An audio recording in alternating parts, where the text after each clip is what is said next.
Olá, queridos amigos. Estamos aqui mais uma vez para estudar o nosso Evangelho. Mas hoje, como esse mês de dezembro todo, nós vamos sim estudar o Evangelho, porque estamos estudando Kardec, estamos estudando o ensino de Jesus. E este mês nós estamos fazendo isso através do Livro da Esperança, que Emmanuel ditou para o nosso Chico Xavier. E hoje nós vamos estudar a lição 20. Antes de nós começarmos, eu gostaria de ler como página de abertura do livro Vida Feliz, que Joana de Ângeles ditou para o nosso Divaldo Franco. E o texto diz assim: a tua vida não termina no túmulo. Com esta consciência, aprende para a eternidade, reunindo valores que jamais se consumam. Toda lição que liberta do mal se incorpora à alma como força de vida indestrutível. Fosse a morte o fim da vida, e sem sentido seria o universo. A criação se esmaeceria e o ser pensante estaria destituído de finalidade. Tudo, porém, conclama o ser à glória eterna, à continuidade de existir, ao progresso incessante. Estuda e trabalha sem cessar, com os olhos postos no teu futuro espiritual, vivendo alegre, hoje e pleno, sempre. Graças a Deus. Graças a Ti, amado Mestre Jesus, aqui estamos mais uma vez reunidos em Teu nome, reunidos pela internet, mas, acima de tudo, reunidos em Teu nome para o estudo das Tuas lições, que temos a alegria de estudar através da doutrina espírita. Que seja em Seu nome, amado Mestre Jesus, em nome do Dr. Herman, em nome dos amigos espirituais que nos ajudam, que estão sempre ao nosso lado, em nome de nossos mentores, de Maria de Nazaré, e acima de tudo e sempre em nome de Deus, nosso Pai. E nós pedimos a permissão para, encerrada essa pequena prece, darmos início então ao estudo de hoje. Graças a Deus. Ainda antes, propriamente, de começar, eu queria só lembrar da ajuda que a gente está precisando do Grupo Alta de Souza, que é o grupo que atende aos nossos irmãos que estão em situação de rua. E esse trabalho, no dia de Natal, é um trabalho de Jesus, é um trabalho muito bonito. E nós estamos precisando de ajuda, porque nós vamos distribuir nos bairros de Jacarepaguá e Marechal Hermes. Eu não sei se está dando para vocês lerem, mas vocês já devem ter recebido também essa mensagem, eu estou só reforçando. Então, no dia 25 de dezembro, mesmo no dia de Natal, o início dos trabalhos e a arrumação dos itens, porque tem a ceia e tem o presente, será às 15h30 e a saída para a rua às 8 horas. E quem quiser ajudar, quem quiser comparecer, será muito bem-vindo. E quem puder ajudar com qualquer quantia, por favor, entre em contato com os coordenadores e também convoquem os amigos para esse presente, que é esse trabalho. Então, vamos lá. Esse texto, essa lição, esse livro da esperança é realmente maravilhoso. E essa lição que nós recebemos de presente hoje, ela nos auxilia muito no amparo à nossa fé. Nós temos estudado em nossa casa bastante a respeito da fé, a fé em Deus. E, e esse texto ajuda muito, porque ele abarca muitos temas importantes. Então, ele ajuda no amparo à nossa fé e na fixação, na compreensão e na consequente internalização, que é o que nós precisamos, das leis de Deus e dos princípios da nossa doutrina espírita. Se a gente reparar direitinho, estão aí, nesse texto, como nós vamos ver, os princípios. Estão os princípios da doutrina espírita, a existência de Deus, Jesus, o Espírito, que somos nós, evolução, livre-arbítrio, vida futura, imortalidade, reencarnação, comunicabilidade dos espíritos, pluralidade dos mundos habitados. Então, esse texto, esse enfoque que Emmanuel deu, essa história que ele veio contando, abre para nós uma série de caminhos. E todos eles levam a esses princípios básicos que nós precisamos internalizar. Nós vivemos, encarnamos, desencarnamos, sempre para aprender.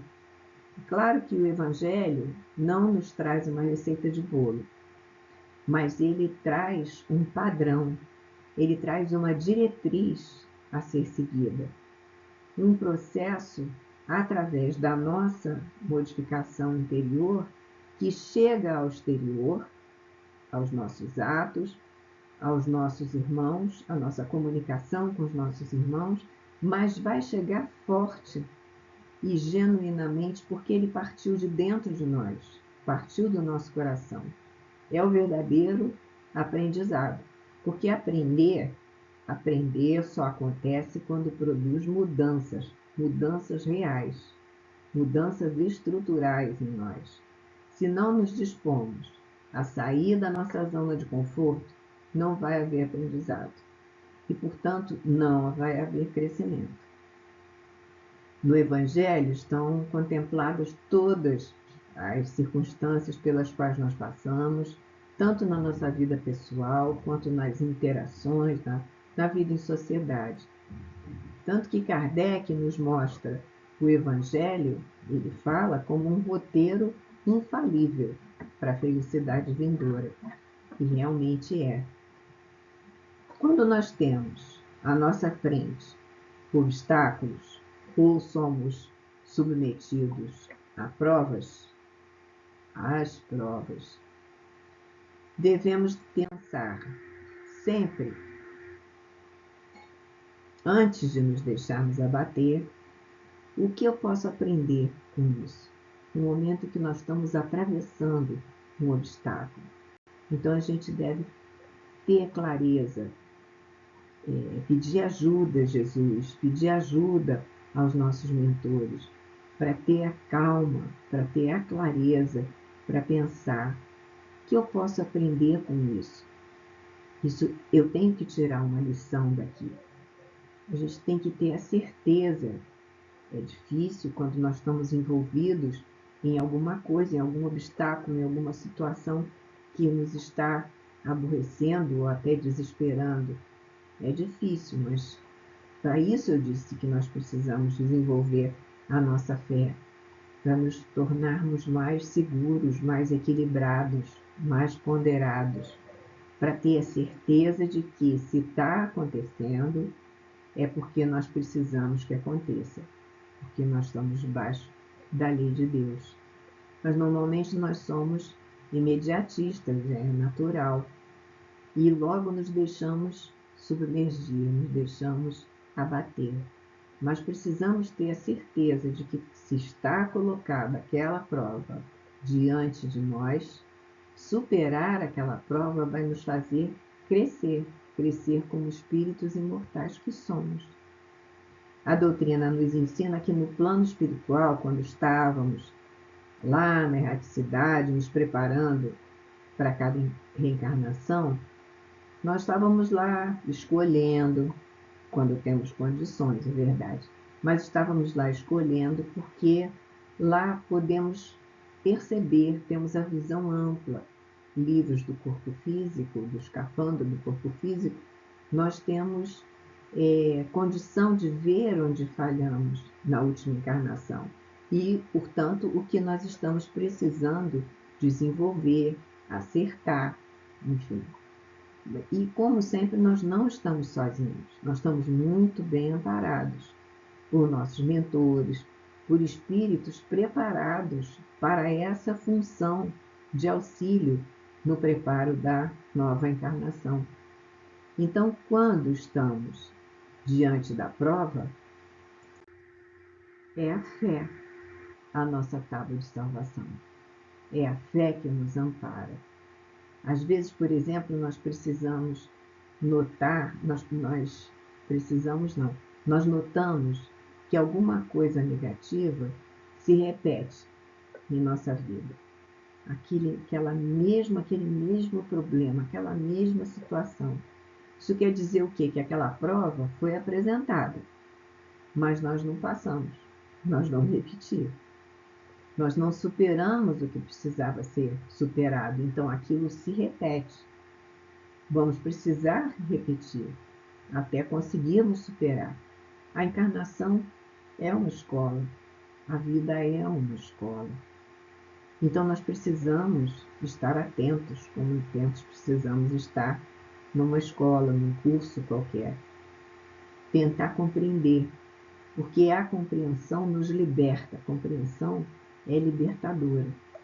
E a prova, como qualquer prova que nós nos submetemos na escola, é uma avaliação. Se a gente passar, está livre daquilo. É importante também nós notarmos a diferença entre prova e expiação. A expiação se constitui basicamente num acerto de contas. Nós saímos da trilha da lei divina, da qual não há como escapar. Se nós escapamos, tentamos escapar, temos que voltar. Daí precisamos nos acertar com a lei. Seja o que for que nós fizermos contra alguém, contra um irmão, enfim, nós não vamos nos acertar com ele, nós vamos nos acertar com a lei, porque nós saímos dela, ou tentamos sair. É com a lei. Somos nós e a lei. Nós tomamos consciência daquele engano, nós entramos no processo de arrependimento, da reparação e da expiação. E de modo algum a expiação representa punição, de jeito nenhum. Aquele Deus punitivo que a gente conhecia, né? Lá antes de Jesus trazer a lei de amor e o Deus de amor, nós deixamos ele para trás. Então, a gente sabe que Deus não vai punir ninguém. Deus é amor, acima de tudo. Acontece que nós precisamos do mecanismo da reparação para que o aprendizado se faça. Senão, a gente não consegue aprender. Vai ficar repetindo. A gente precisa disso para que o aprendizado efetivamente se realize.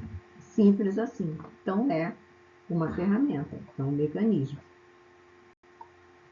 Nós estamos, como sabemos, encarnados no planeta de provas e expiações. Está até bonito esse planeta aí de provas e expiações. Ele é bonito, apesar de tudo que nós fazemos contra ele. Nós precisamos recordar também que a escala espírita, lá que nós aprendemos, a escala espírita, nós precisamos ter noção dela. Porque se nós estamos habitando esse planeta, é porque nós estamos, de forma geral, no estágio em que precisamos de um planeta de provas e expiações para o nosso desenvolvimento. O nosso perispírito veio preparado para esse planeta, porque o perispírito tem que estar adaptável ao planeta onde o espírito vai encarnar. Então, o nosso perispírito está adaptado para esse planeta e é dele que nós precisamos para as nossas provas e expiações, para o nosso desenvolvimento. E a escala espírita, como também ensina Kardec, lá nas questões 100 a 113 do Livro dos Espíritos, viu isso que eu estou falando? Esse texto aí, nossa, ele é um povo, ele nos leva ao Livro dos Espíritos, ele nos leva à Gênese, enfim, ele nos desperta até a vontade de estudar, que nós precisamos, né?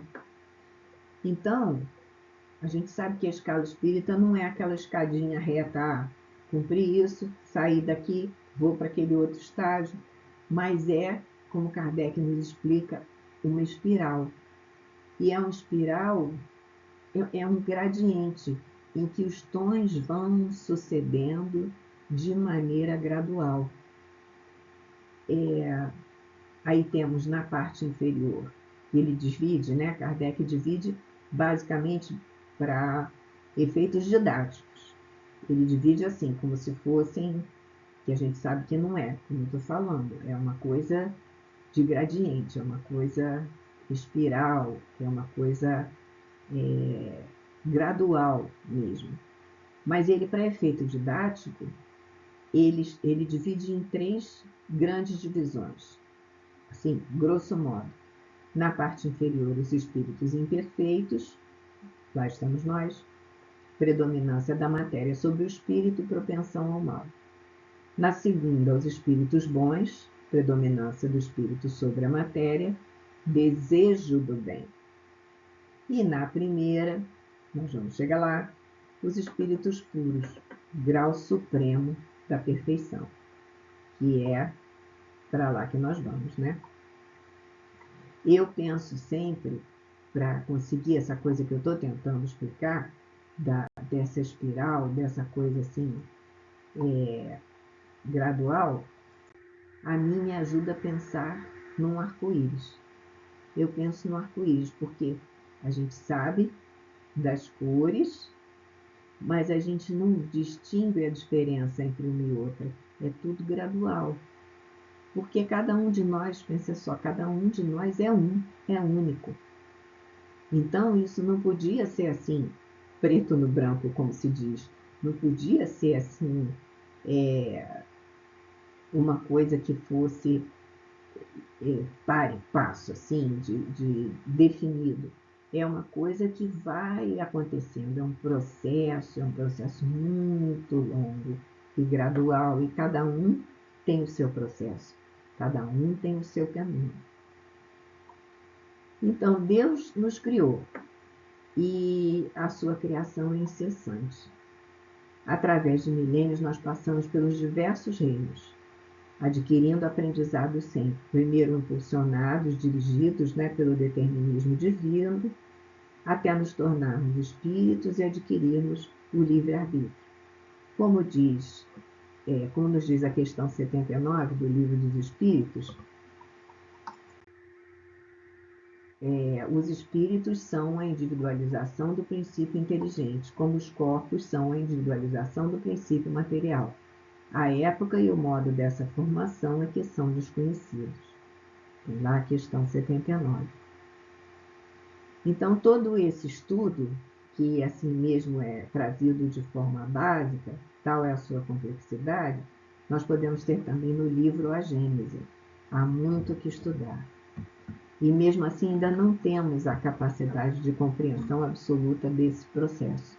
Essas mudanças, como passamos de um reino a outro, é tudo bastante complexo. E à medida que nós ganhamos possibilidade, nós vamos entendendo. A citação que dá origem ao nosso texto está em Mateus, no Evangelho segundo o Espiritismo, está no capítulo 8. nas bem-aventuranças. Bem-aventurados que têm o coração puro. Ela referiu-se primeiro a essa passagem, o pecado por pensamento, o adultério, a verdadeira pureza, e chega à parte das mãos não lavadas, escândalos. As passagens são nos itens 11 e 13.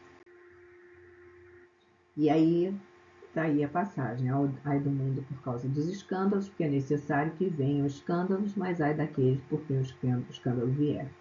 É preciso que haja escândalo no mundo, disse Jesus, porque imperfeitos como são na terra, os homens se mostram propensos a praticar o mal, e porque árvores más só maus frutos dão.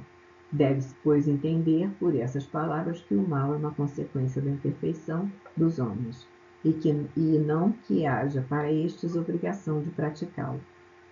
Então, isso aí está no início do nosso texto. Quer dizer, é sobre isso e sobre essa passagem que fala o nosso texto. E o que são esses escândalos aí que o texto se refere? O Evangelho não está falando dessa palavra tal como nós utilizamos no senso comum, né? Um escândalo, como a gente percebe, um acontecimento fora do comum, que tem larga repercussão, ou simplesmente que não está de acordo com os nossos códigos de conduta e que, portanto, nos escandaliza. Atualmente até nós usamos também escândalo mesmo no sentido positivo, né? Quando a gente diz, nossa, isso está um escândalo, quando a gente quer dizer que está muito bonito. Entretanto, aqui no Evangelho, no sentido bíblico, a palavra se refere a um obstáculo, a um tropeço, enfim, algo que faz cair, que faz falhar, que leva à perdição. Assim nós podemos pensar que os obstáculos, as provas às quais precisamos nos submeter, precisam existir, pois nós já vimos que não podemos dispensá-los, sob pena de não crescermos. Ao mesmo tempo, se somos nós a provocar o tropeço do nosso irmão, vamos precisar de um acerto com a lei de Deus, como nós já falamos. Então, nós concluímos que é muito melhor tropeçar ou ultrapassar um obstáculo do que fazer o outro tropeçar, ou ainda criar para o outro um obstáculo. O pai do nosso texto, né, ele coloca o filho numa verdadeira redoma. Ele resolve proteger o filho de tudo, isolar de tudo, de todo contato exterior, seja com pessoas ou com acontecimentos. Nem a escola ele admite que o filho frequente. Então, ele pretende evitar qualquer contrariedade, debate, questionamento, qualquer litígio. Até das mudanças de tempo, ele isola o filho. Nada o pode atingir. Então, ele pretende, assim, lá na cabeça dele, demonstrar todo o seu amor pelo filho. Quando precisa faltar o pai, esse filho precisa enfrentar tudo que o mundo apresenta, todas as adversidades que as relações humanas podem suscitar. Mas ele não tem nenhuma experiência, nenhum cabedal que lhe proporcione condição de lidar com a mais simples situação do cotidiano. Então ele vê-se em desespero e logo culpa o pai, vendo crueldade onde o pai enxergava carinho e proteção por amor. Essa imagem forte, né, ilustra bem para nós a necessidade da reencarnação. É a sabedoria suprema da criação divina que nos faz experienciar as mais variadas situações. Estamos aí nós, na vida, na luta, na lida, para que nós nos formemos e desenvolvamos todas as virtudes que necessitamos para alçar voos mais altos e chegar lá naquele lugar da escala que nós vemos, em direção ao objetivo maior, que é o da felicidade suprema a que nós estamos destinados inexoravelmente. Daí a necessidade também de apoiarmos nossa visão através do estudo, dessa concepção da imensidão do multiverso, da posição que ocupamos na relação cósmica e do entendimento dentro das nossas pequenas possibilidades da formação dos mundos. Por isso eu falei na agenda. E da nossa evolução, que é tão bonita. Diz-nos o texto que as adversidades são como material didático usado na escola para que realizemos um determinado aprendizado, que se torna dispensável esse material quando o processo se realiza. Todo material, não é, que nós usamos na escola, obedecendo aquele processo natural didático, né, que vai seguindo do concreto para a possibilidade do entendimento do abstrato, como é o aprendizado, e que alcançando então esse estágio é liberado aquele material, a gente não precisa mais. Emmanuel faz uma esclarecedora analogia também com os andaimes numa obra. É bela essa analogia que ele faz, porque a gente precisa usar os andaimes para fazer uma pintura, para fazer uma obra no alto. Acabou a obra, não precisa mais. A gente não precisa mais dos andaimes. Eles são descartáveis. Então, nós pensemos em tudo isso quando, diante de um obstáculo, diante de uma prova, nós culpamos até Deus e até duvidamos da sua existência. A nossa fé claudica, nos achamos injustiçados. Por que isso acontece comigo? Onde está Deus? Então é preciso que nós tomemos para nós a responsabilidade. Se Deus é infinitamente justo e bom, Deus é justiça e bondade, então somos nós mesmos a causa do que nós passamos. Nós somos os arquitetos dessa construção aí. O arquiteto, o engenheiro, o construtor, nós somos tudo dessa construção. E é exatamente daquele obstáculo que nós precisamos para sermos aprovados na prova e crescermos rumo à perfeição relativa que nos aguarda. É a infinita sabedoria divina que nos promove a possibilidade de crescimento. Deus não é como aquele pai do nosso texto.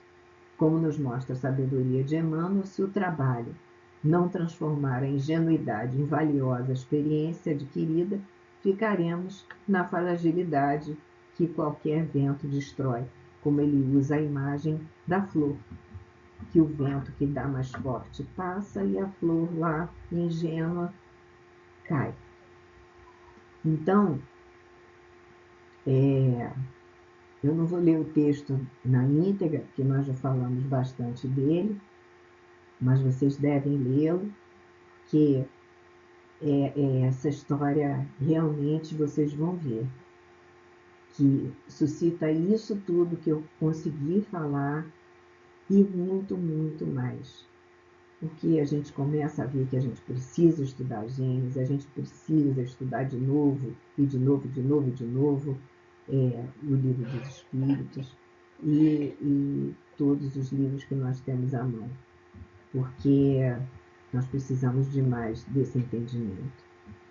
E nós vamos lembrar aqui, como um lembrete final, já que nós estamos falando de provas, que é o que no final das contas trata esse texto, vamos lembrar que nós precisamos ficar além da resiliência, porque a resiliência, a gente sabe, né? A resiliência, no processo da resiliência, o que sofre algum revés volta à forma primitiva, à forma inicial. E nós não.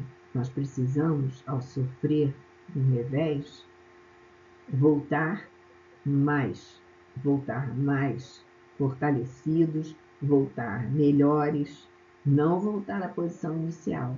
Nós precisamos sentir realmente que foi operado em nós uma mudança, que foi operado algum aprendizado, que algum aprendizado foi obtido, que nós saímos da zona de conforto para combater para superar aquele obstáculo e dele saímos melhores. Que possamos então ter essa consciência e a consciência também de que precisamos muito estudar. E orar a Deus para que fortaleça a nossa fé a cada dia mais. Muito obrigada a todos, muito obrigada à espiritualidade amiga pela oportunidade. Graças a Deus.